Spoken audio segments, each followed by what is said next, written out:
Hey y'all, Eric Bannan here. This song is called Bird's Eye View.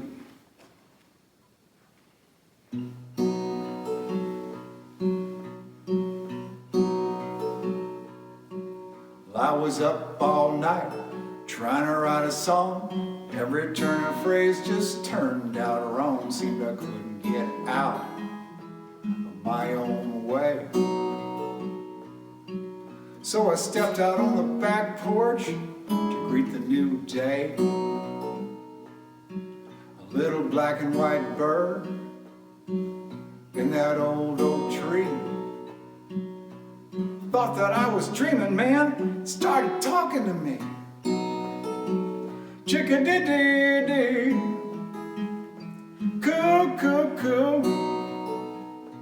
You don't need a wings to get a bird's eye view. Chick-a-dee-dee-dee, no, it ain't that hard when you can see the beauty in your own backyard.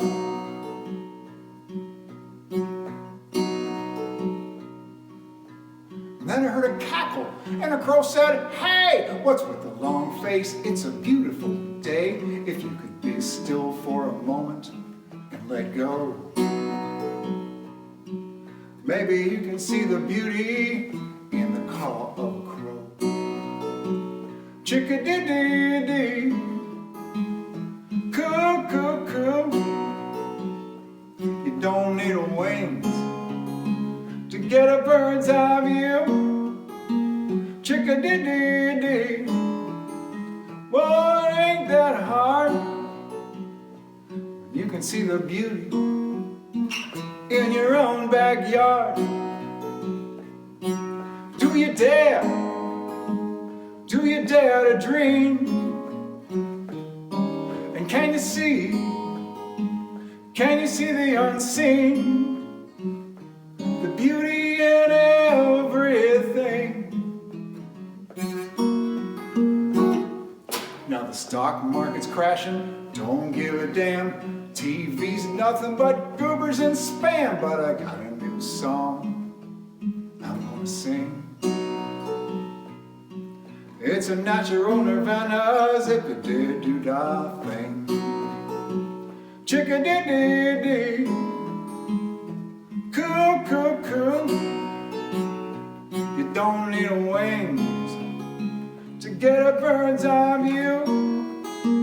Chick-a-dee-dee-dee, no, it ain't that hard when you can see the beauty in your own backyard.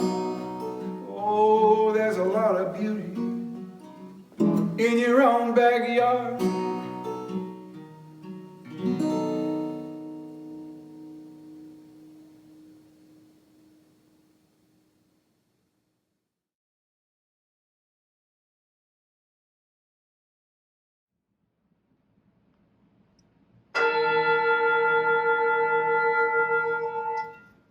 Hello, welcome to the Community Church of Chapel Hill, Unitarian Universalist.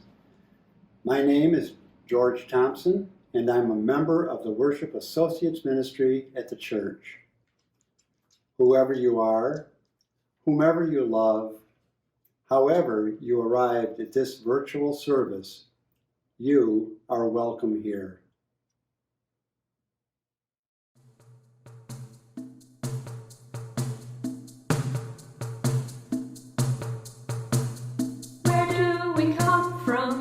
Where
is a riddle and a mystery.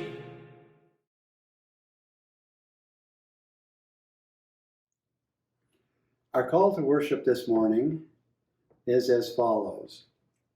In the words of our opening hymn, mystery, mystery, life is a riddle and a mystery. As you enter into worship this morning, I invite you to bring your full self. Bring the part of you that searches for answers and the part of you that delights in wondering. Bring the part of you that likes things to be neat and predictable, and the part of you that is ready for surprise. Bring the part of you that is focused on the facts of today, and the part of you that is full of dreaming. Let us come into this time remembering that the world is full of wonder. Come, let us worship together.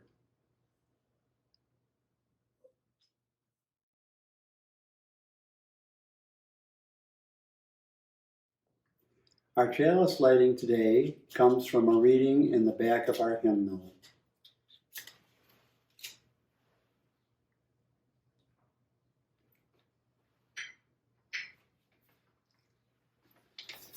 May we be reminded here of our highest aspirations and inspired to bring our gifts of love and service to the altar of humanity.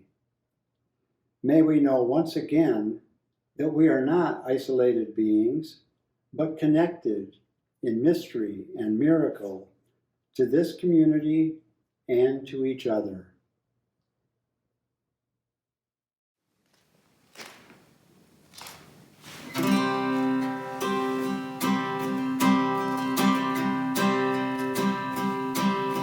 I had a guitar and it broke my heart. Went out drinking, left it in the car. Found a cinder block in my back seat. Pile of shattered glass where it used to be.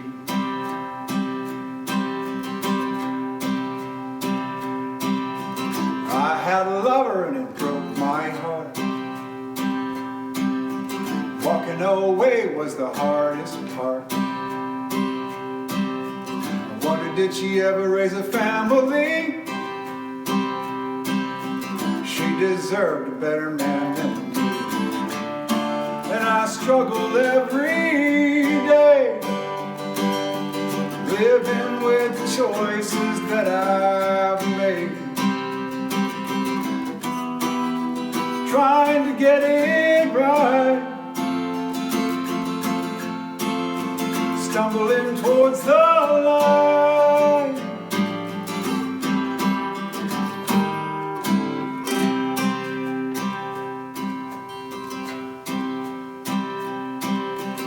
I heard a song and it broke my heart. A lonely voice crying out in the dark, singing my life right back to me. That simple truth brought me to my knees. And I struggled every day, living with the choices that I've made, trying to get it right, stumbling towards the light.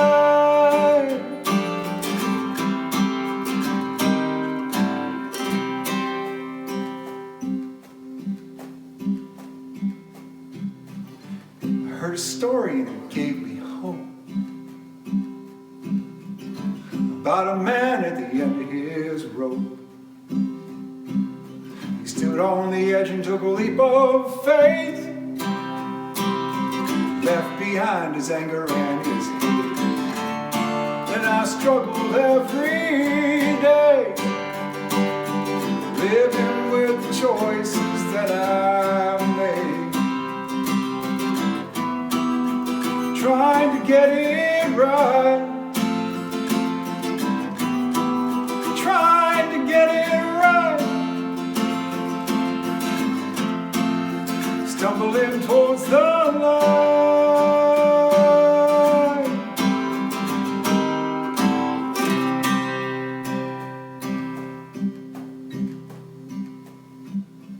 Had a guitar and it broke my heart.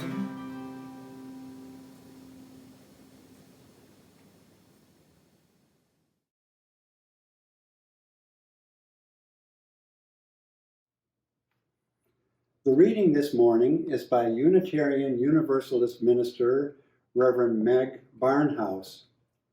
Reverend Barnhouse serves as a senior minister of the First UU Church of Austin, Texas. She is also the author of several books and is a humorist and singer-songwriter. The reading is excerpted from a piece called Deep Magic that appears in her newest book, Seeds of a Spirited Life. Things work mysteriously in my life. My rational side doesn't believe in praying to saints, but when I lose something, I say, St. Anthony, please come around. My phone is lost and it must be found. A lot of times I'll get a mind picture of where something is, or I look one more time in a place that I looked twice before, and there it is. I don't believe in this, but sometimes it works. I believe in the laws of thermodynamics too, but sometimes I look in the same drawer 3 times and the lost thing isn't there. The 4th time, there it is, easily visible.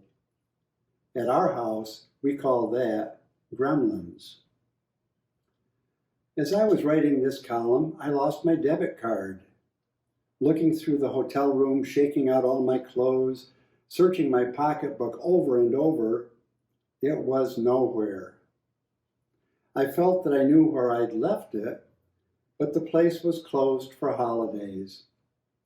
The bank would give me another, but it was also closed for holidays. I resigned myself to using a credit card until the banks opened again, but then I realized that I hadn't talked to St. Anthony. St. Anthony, please come around. My debit card is lost and it must be found. 3 minutes later, I was putting on my shoes. When I put my left foot down, it slid as if something slick were on the floor. Lifting my foot, there was my debit card, under my shoe, where it hadn't been, I would swear, when I picked up the shoe and put it on. My rational mind understands that I really want magic to be true. I don't believe in supernatural magic that breaks whatever laws there are in the universe, even though they seem to break themselves once in a while. I want it to exist in the world, not in some kind of supernatural way, but in a way that is consonant with the natural world, part of what we haven't figured out yet how to detect or measure. So many people experience these mysterious confluences that it would be unscientific to ignore them. They remain unexplained, and yet there they are. So I'll keep being open to the magic and practicing it until I find a way to believe in it.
The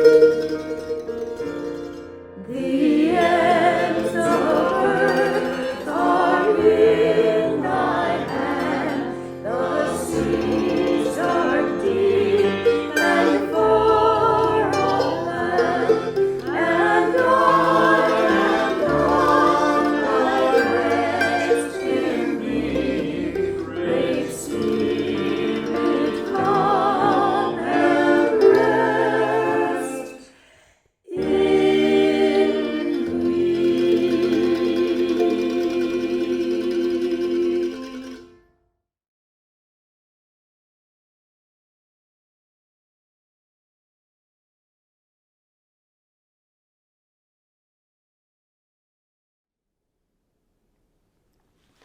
The Mystical and the Mysterious, Part 1, a sermon for February 7th, 2021. This morning's sermon is part 1 of a 2-part series. This morning, I'm going to tell you the story of an experience I had 2 months ago. It was an experience of mysterious synchronicity. I'll say more about those words in just a little bit. Some might even call it a mystical experience, and I'll say more about that word too. With the blurb about this morning's service in the weekly email also came a teaser for next week's service and an invitation.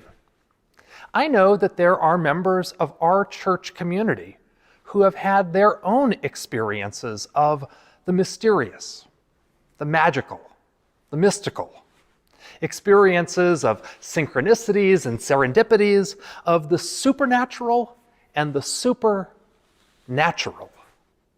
And I'm going to base my sermon next week on sharing some of the experiences that those within our church community have had.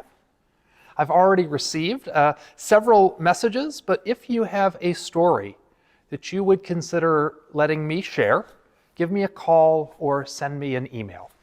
It's an honor. That'll be next week, though. This morning, I begin with my own story. On Sunday, December 6th, at 1 o'clock in the afternoon, I received a call from my mother and my brother. They were calling me to let me know that my father had died. I took their call in my bedroom, and immediately after hanging up the phone, I opened the door to my bedroom and stepped out into the hallway. A little ways down the hallway, in the entryway where our front door enters into the house, was our neighbor, Matt. Matt was dropping off his daughter for a play date with our daughter. His family and ours have been a pod together since May. As soon as I stepped out of my bedroom, Matt exclaimed, "You have a great big hawk in your yard." I walked down the hallway to him, looked out the front door, and sure enough, on the lowest branch of the pink dogwood tree in our front yard, there was a red-shouldered hawk, just sitting there, looking at us. Matt, having dropped off his daughter, turned to leave and walked down the pathway, skirting around the tree. And the hawk ignored him, just continued to look into our house. As all this was happening, I felt a wave of emotions and soon turned away from whatever was happening in that tree with the hawk in the front yard.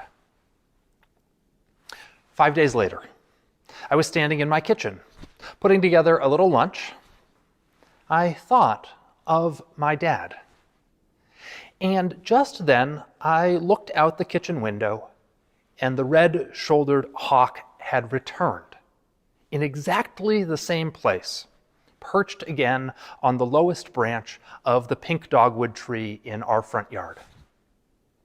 I went outside and walked towards the hawk, and the hawk just sat there. As I drew closer to it, I was sure that it was going to fly away. 20 feet away, the hawk didn't move. 15 feet away, the hawk didn't move.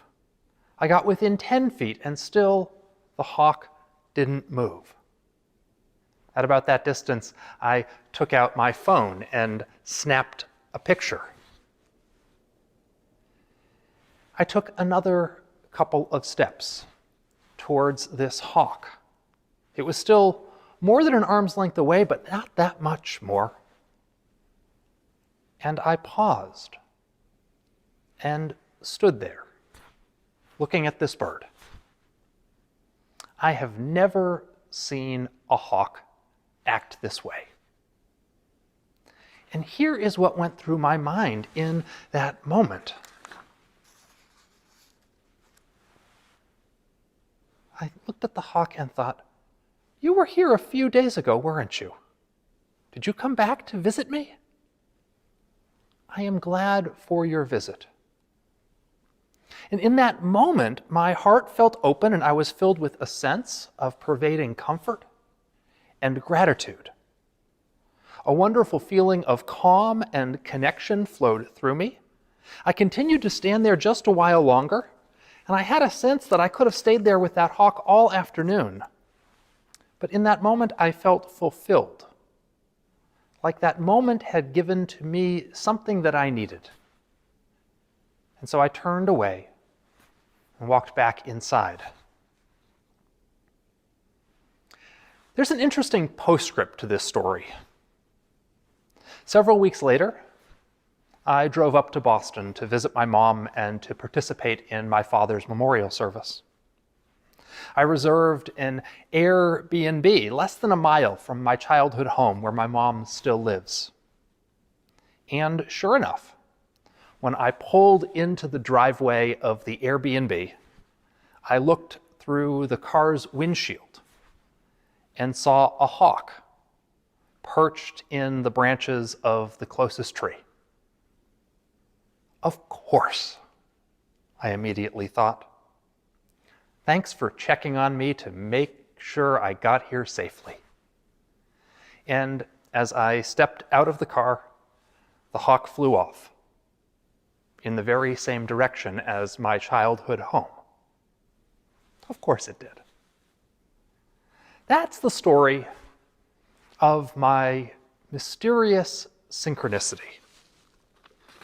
There are, by the way, many more levels to this story. There are always more levels to any story.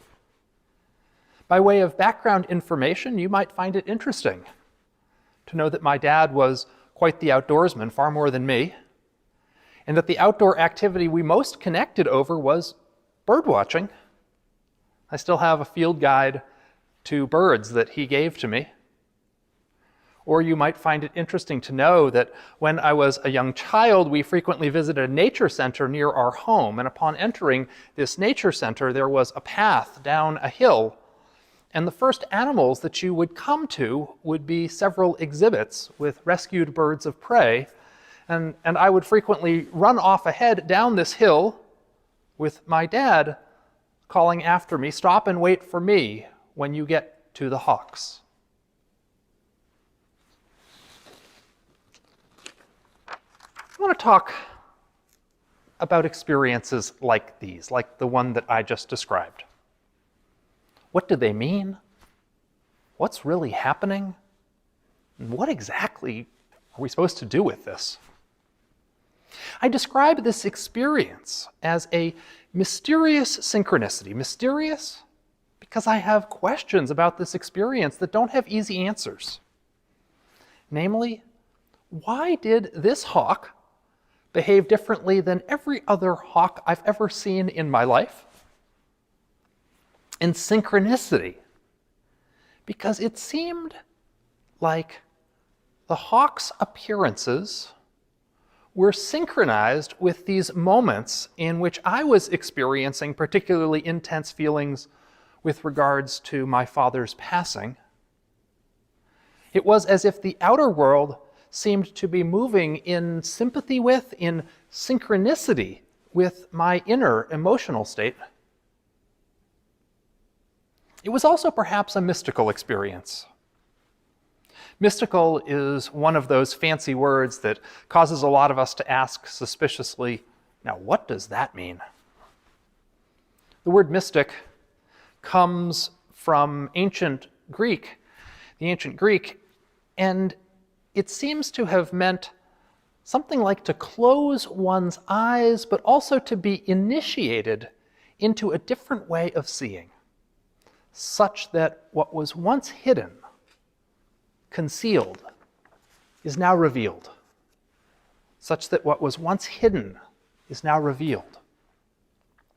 The brilliant professor of comparative religion, Jeffrey Kripal, who taught me just about everything I know about mysticism, offers us the following metaphor for our consideration. Imagine, he says, going outside on a bright, sunny day and looking up at the blue sky. When you do that, you are actually looking. You're actually looking at hundreds, thousands, millions of stars. Only you can't perceive any of them because the light of one very, very close star, the sun, has outshined all the other stars. They're all there. Their light is actually reaching us. Only we cannot perceive them. Jeffrey Kripal puts forward the idea of the human as two. The human as two, he says. What this means, according to him, is that as human beings, we are a self, a socially constructed ego, and there's also another part of us that is connected to something universal. And the self, that socially constructed ego, functions like that powerful sun.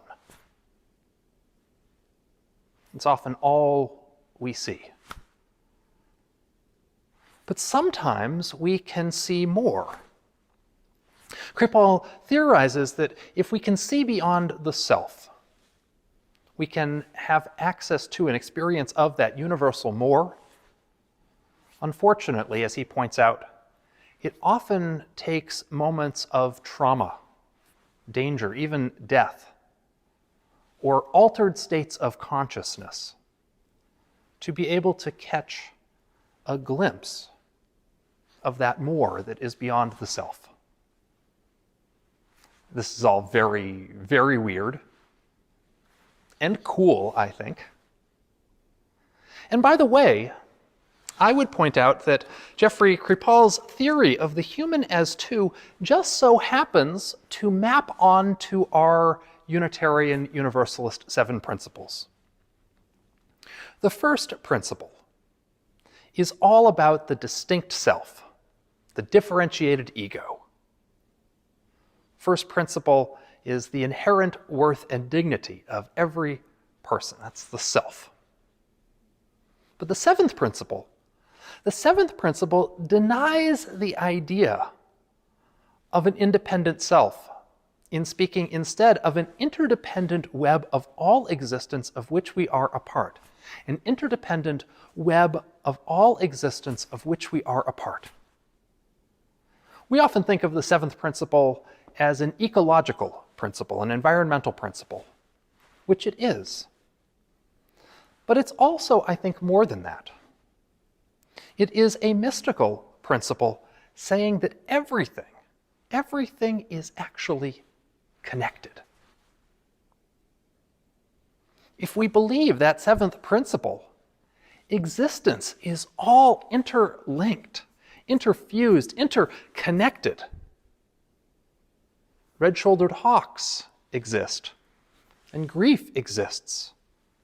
And therefore, doesn't our seventh principle say that these two things are interconnected in some strange and wonderful way? Back on the day when I went out and communed with that red-shouldered hawk and took a picture of it I decided that I was going to share this experience on social media. So here's what I did. I posted the picture that I took and wrote a little commentary. Here is what I wrote. Quote, "There's a hawk that's been hanging out on the lowest branch of the dogwood in our front yard. It first showed up on Sunday. Today I approached it, and it allowed me to get very close." Talk about an evasive post. Talk about burying the lead. For some reason, I wrote about this experience without really describing the fullness of the experience at all. Why had I done that?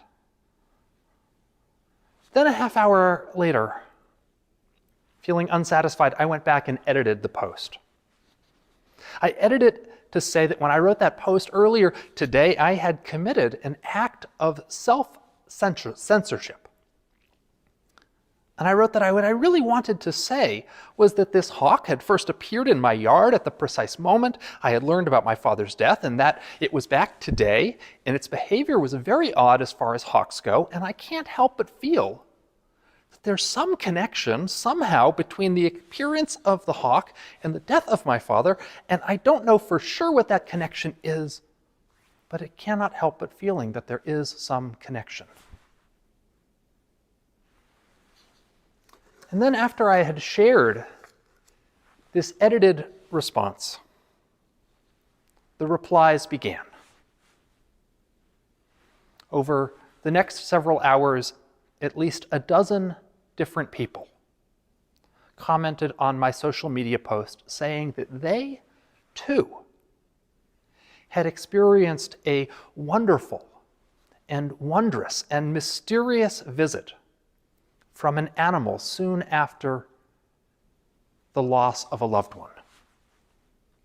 The visitors included cardinals, bluebirds, butterflies, ladybugs, and yes, a hawk. Reverend Meg Riley, who was minister of the Church of the Larger Fellowship and now serves as moderator of the Unitarian Universalist Association, wrote, quote, "After my father's death, he came to me in a hawk. I had no doubt in the world it was him."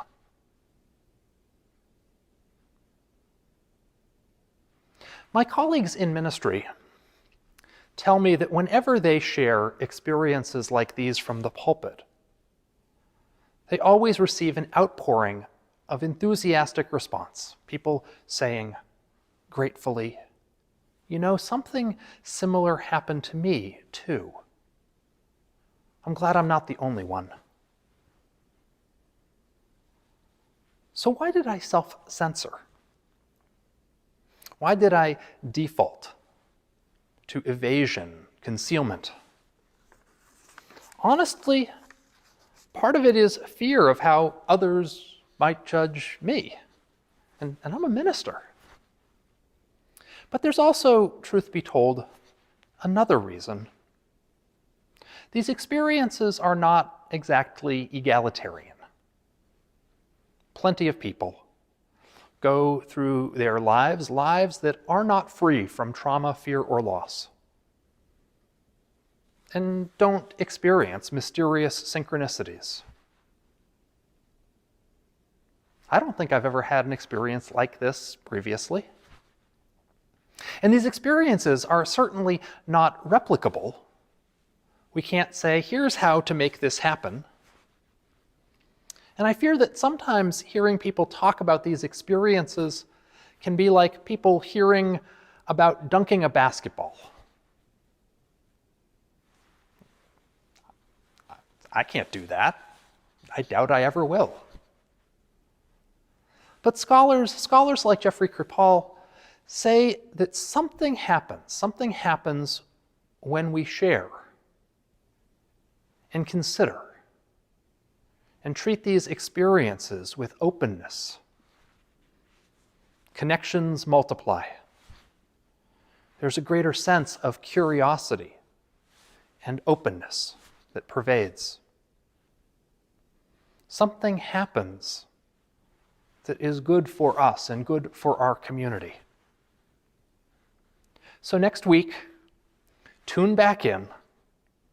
I will have the honor of sharing some of the different experiences of mysterious synchronicity that others in our church community have had. Man, I love this job. What an honor. What a privilege. Thank you.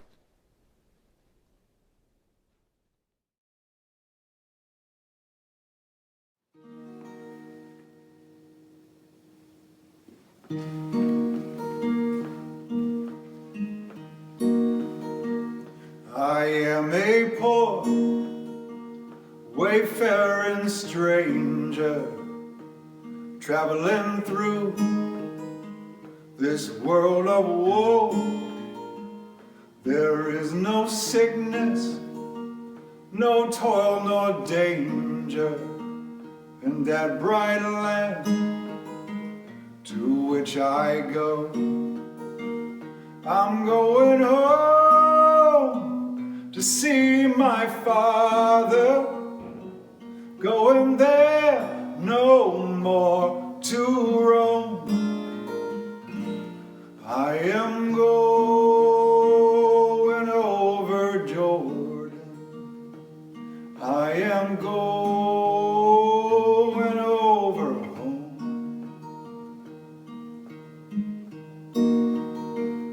I know dark clouds will gather round me.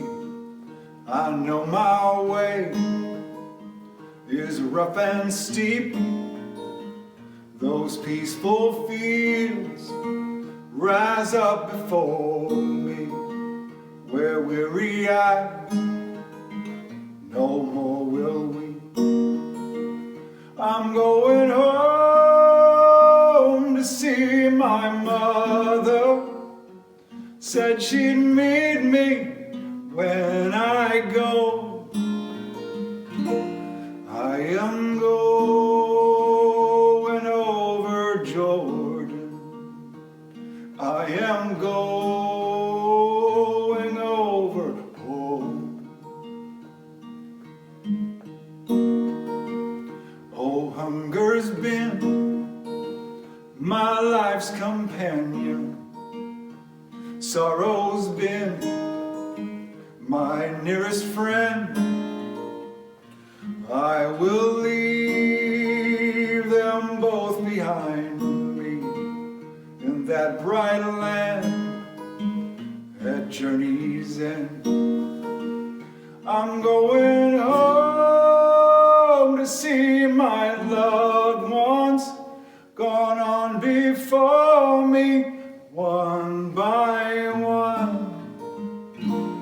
I am going over Jordan. I am going over home. I am going over Jordan. I am going over home.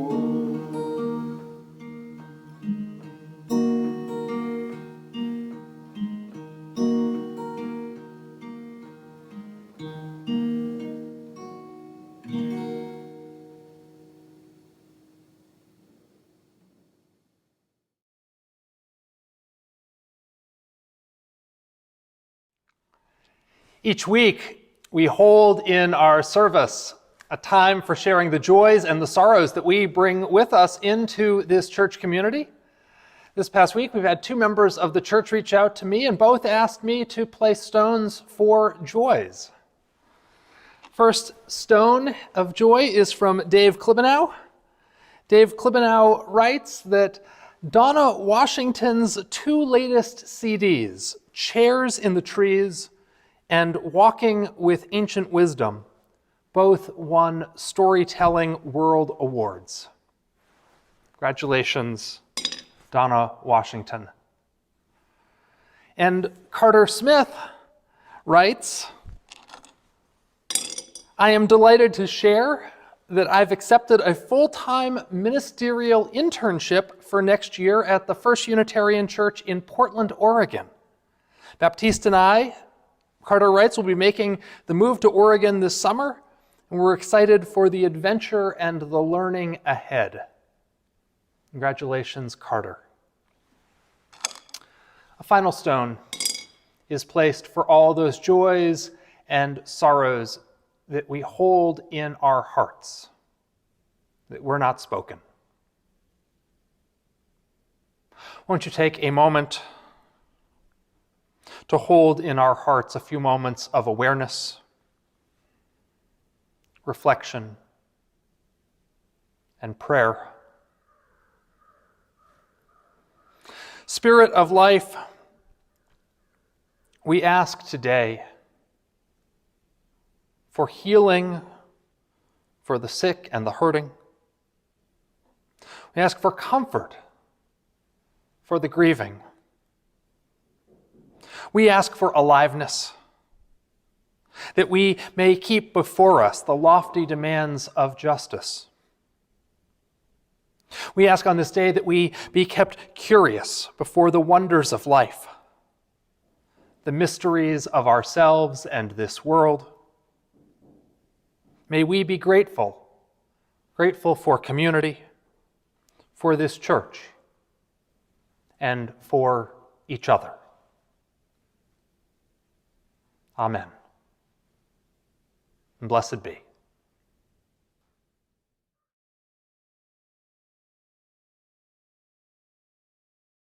What wondrous love is this, O my soul, O my soul? What wondrous love is this, O my soul? What wondrous love is this that brings my heart such bliss and takes away the pain of my soul,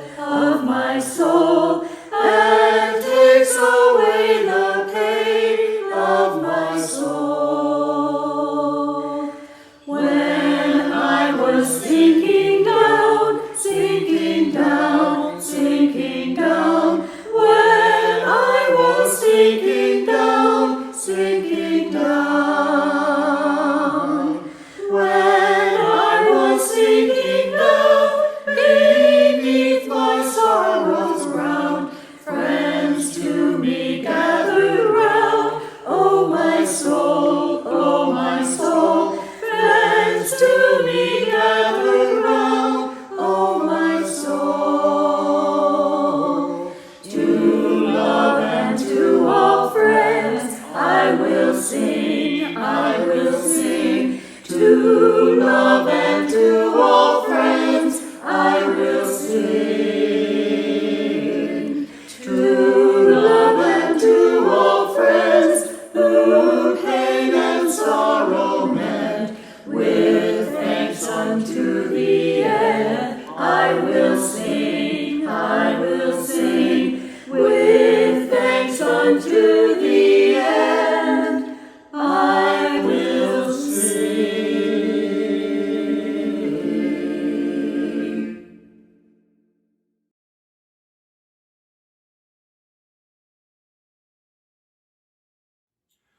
Won't you join with me in saying the words by which we extinguish the chalice? We extinguish this flame, but not the light of truth, the warmth of community, or the fire of commitment. These we carry in our hearts until we are together again.